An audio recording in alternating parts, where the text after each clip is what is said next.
Local breaking news. This is WYFF News 4 at 6 in high definition. A lot of it has to do with the reassuring the staff and letting them know that we do care about their health and their safety. A candid look tonight at the struggle of smaller hospitals as they try to prepare potentially for a patient with Ebola. Tonight we're going inside one of the smaller hospitals in the upstate where there's definitely a sense of anxiety when it comes to handling an Ebola case. WYFF News 4's Mike McCormick takes us to Union County. They're screened immediately. If a patient believed to have Ebola shows up at Wallace Thompson Hospital in Union, they would be isolated in one of 3 rooms like this one.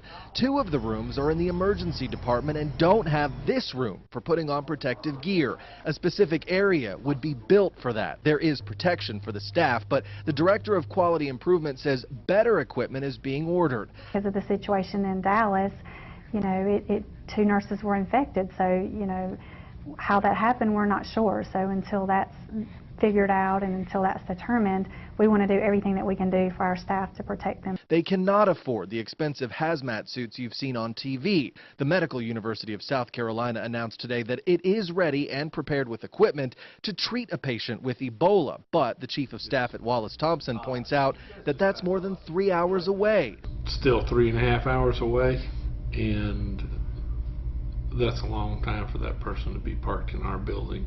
You still have to provide the care, so our people will still be exposed. Signs and information are everywhere to help answer any questions from the staff here. I'd like to say all of these hospitals are saying they're ready, and I'd like to say we're ready too, but we'll just see. We're working real hard to get there. Several of you have asked us what you can do to protect yourselves right now. Well, doctors here say you shouldn't be worried if you haven't traveled to Africa or if you're not having those symptoms. So, yeah, you can wash your hands, use hand sanitizer, but unless you've traveled over there or you've come into contact with someone who may have Ebola, you don't have to be worried.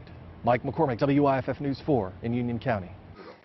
Now, many of you have been responding to the Ebola stories on Facebook. Candace Morgan commented, "I'm not sure if anyone is truly prepared for Ebola because we haven't really dealt with it.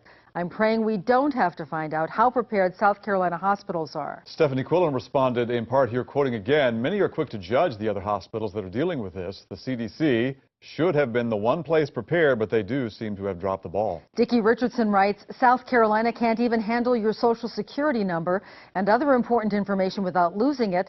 What makes you think they'll do any better with a life or death situation?" End quote. We have more about Ebola on our website. When you go to WYFF4.com, look in the On TV section.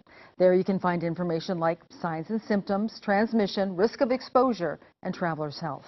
Happening right now, a memorial service is underway for Russ Castle. Russ was 60 years old, a conservative radio talk show host. He died Saturday of natural causes. Russ recently celebrated 40 years in radio. Most recently, he hosted one of the upstate's most popular talk shows on WORD 106.3. That was one of the things that people liked about Russ Castle. I mean, you knew where he stood. He didn't pull any punches, and I think that was what his audience liked. Again, this is a live look at the church there, the memorial service for Russ Castle, filled with friends, family, loyal listeners. Russ Castle leaves behind a wife of 35 years and 3 daughters. Much more on the service coming up tonight at 11.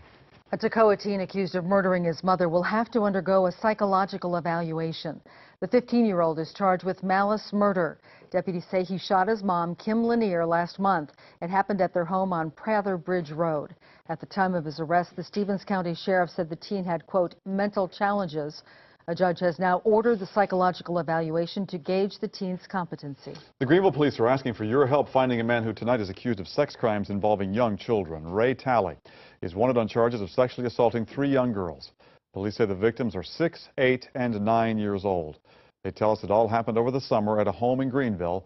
Once he's arrested, Talley will be charged with 3 counts of criminal sexual conduct with a minor.